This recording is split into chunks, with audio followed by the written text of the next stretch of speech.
Section 1. You will hear a woman making a hotel reservation over the phone. First, you have some time to look at questions 1 to 4.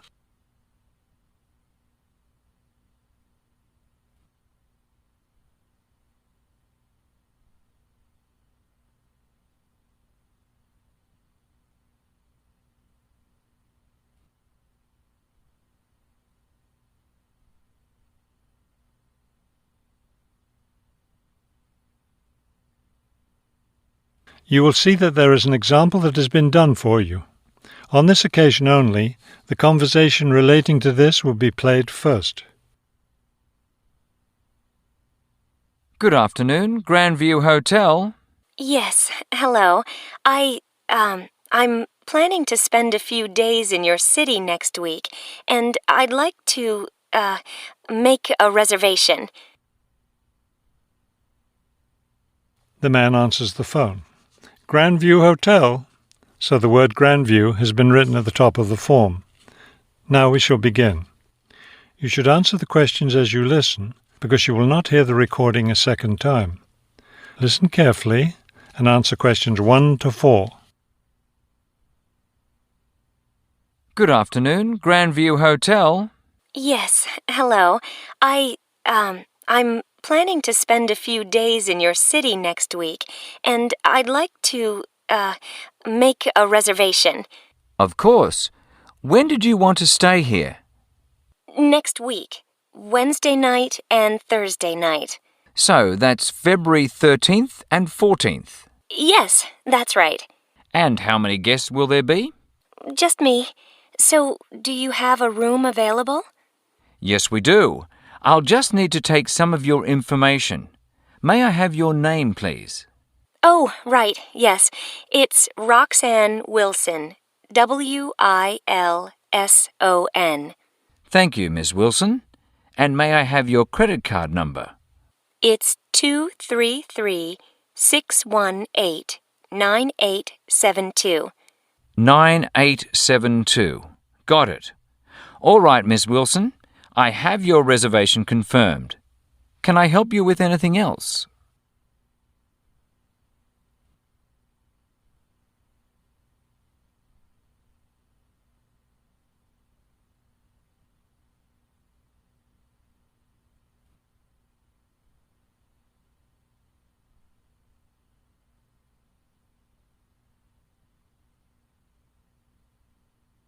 Now listen and answer questions 5 to 10.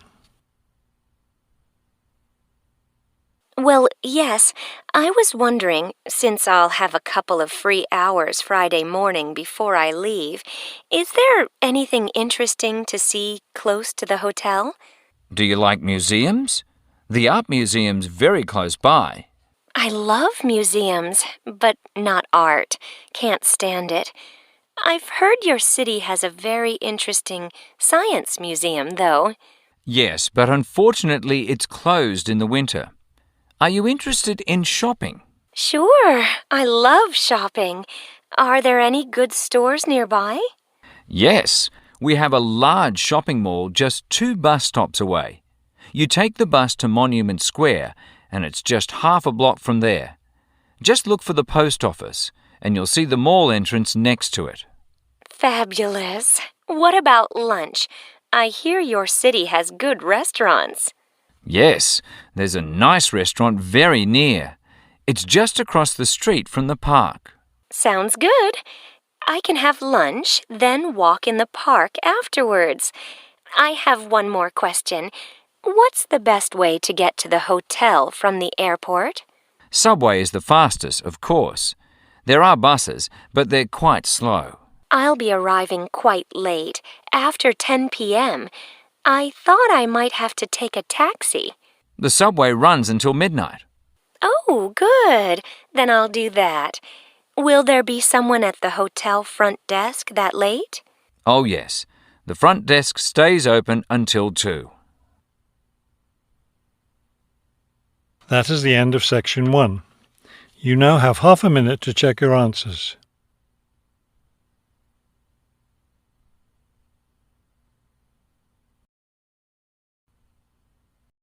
Section 2. You will hear a tour leader giving information about a bus tour. First, you have some time to look at questions 11 to 15.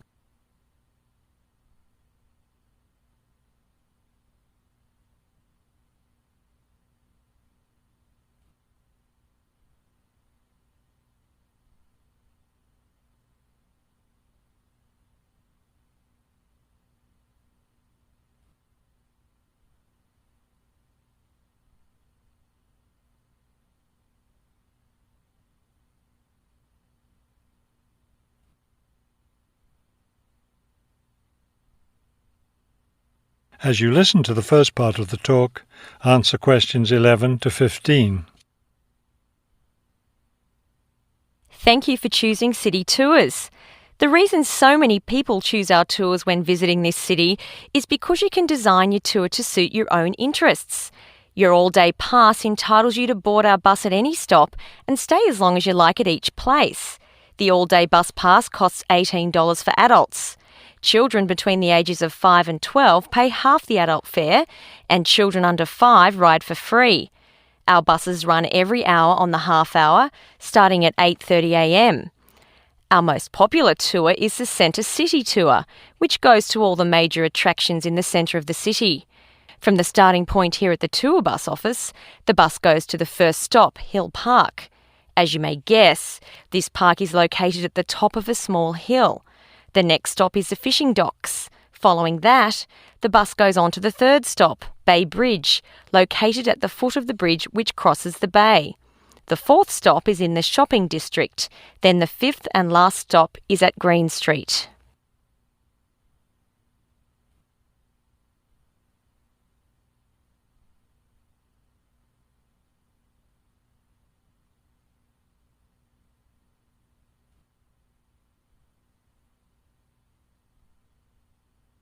Now listen and answer questions 16 to 20. There are many interesting things to do and see on the Centre City Tour. At the first stop, you can enjoy a spectacular view of the bay, the city, and especially of the fishing docks, which are located at the foot of the hill. At the second stop, you can walk around and look at the boats. Fresh fish from the bay is also for sale here, since this is the place where the fishermen bring in their catch. The next stop is where some of the city's finest seafood restaurants are located, so you might want to plan a lunch stop here. You can eat fresh fish here, prepared in the traditional local way. The fourth stop is, of course, where you can do your shopping. Don't miss the opportunity to purchase some of our city's famous handmade baskets. You'll want to take several home as souvenirs of your visit to our city. Finally, at the last stop on the tour, you can visit one of the oldest buildings in our city, the theatre. This building was built over 400 years ago and is still used today as a place to see plays, musicals and other performances, as well as our annual film festival. That is the end of section 2. You now have half a minute to check your answers.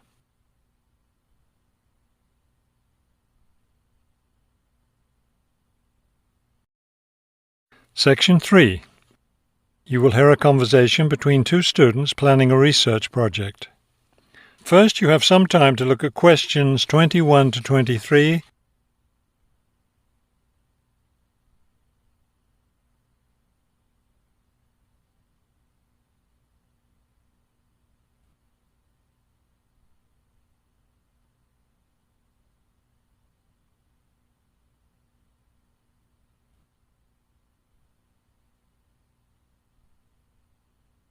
As you listen to the first part of the conversation, answer questions 21 to 23. We'd better start planning our research project because we don't have much time left before it's due.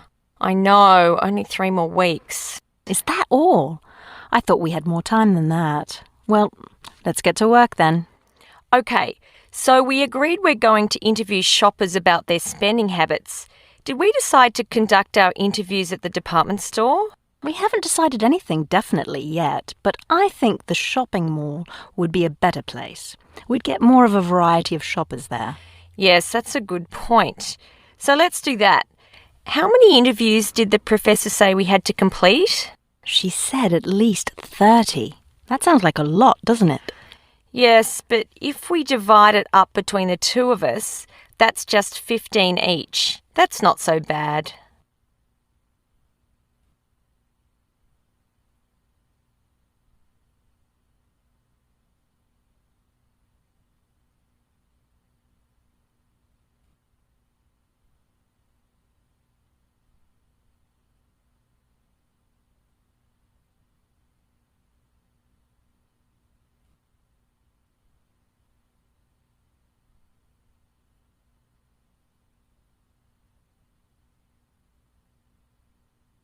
Now listen and answer questions 24 to 30.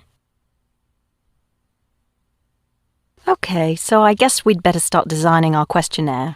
Well, we have to do some reading first, don't we? Didn't we say we were going to compare our results to the results of a government study? Right, the government study about how the economic crisis has changed people's spending habits. We want to see if we get similar results.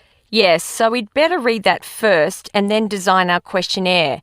Then I guess we'll be ready to go out and interview shoppers. No, don't you remember? The professor said she had to approve our questionnaire first before we actually conducted the interviews. Oh, right. So we'll get her approval and then conduct the interviews. I think a Saturday would be the best day for the interviews because everyone's out shopping then. Right. We'll do it on a Saturday then. And let's also plan to get together the next day to analyse the results. It's best to do that while everything's fresh in our minds, don't you think? Sure, that sounds like a good idea. Okay, so then we're going to have to present our results to the class. Do you have any ideas for that? It's an important part of our grade, so I think we should plan it well. Well, I think the obvious thing is to prepare some charts showing our results and how they compare with the government study. That will help make the information a lot clearer to the class. Right. Okay, so we'll draw up some charts of the results. And then that's it. All that will be left to do is give the class presentation. Do you think we can be ready on time? I sure hope so. Let's get started now. That is the end of section 3. You now have half a minute to check your answers.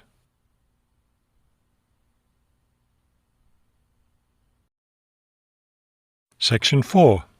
You will hear a professor give a lecture on Louisa May Alcott. First, you have some time to look at the questions 31 to 40.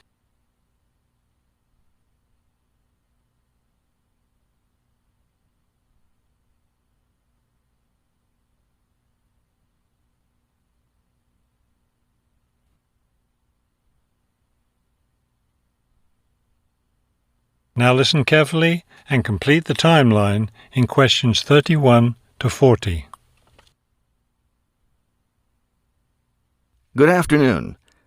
Today I'd like to continue our discussion of the lives of prominent American writers by talking about Louisa May Alcott, one of the best-known 19th century writers. Alcott is known for her moralistic girls' novels, but she was a much more serious individual than those novels might lead one to believe. She was born in 1832, the daughter of Bronson Alcott, who was one of the founders of the Transcendentalist movement. Bronson Alcott was a philosopher, but not a provider, and the family lived close to poverty.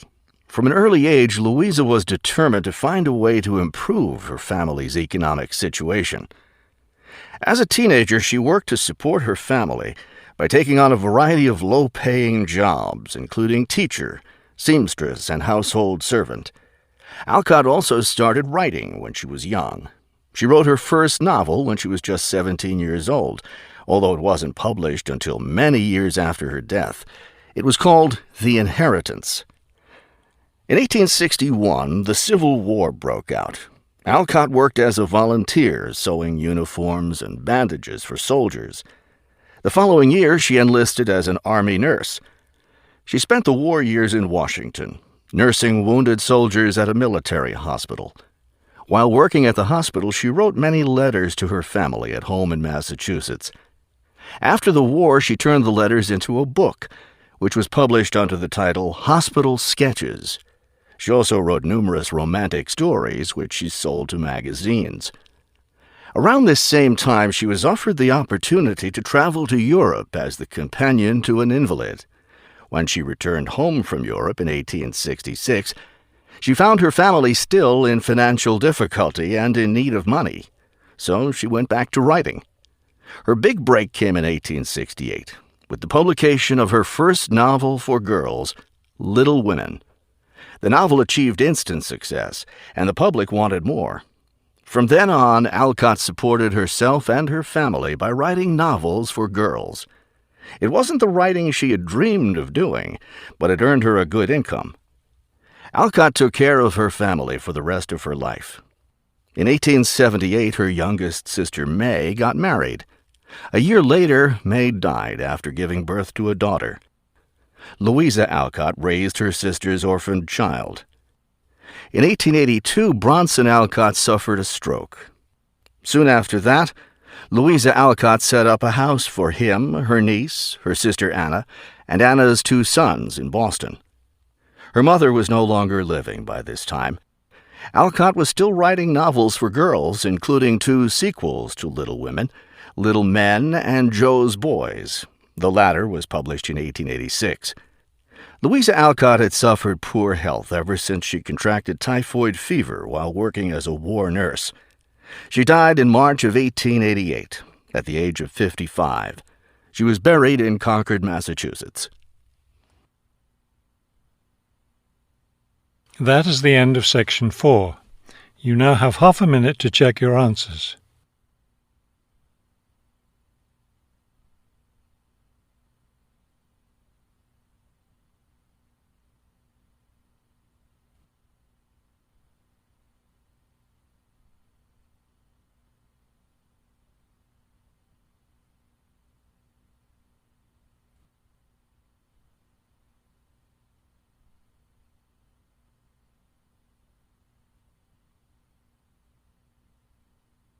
You will now have 10 minutes to transfer your answers to the listening answer sheet.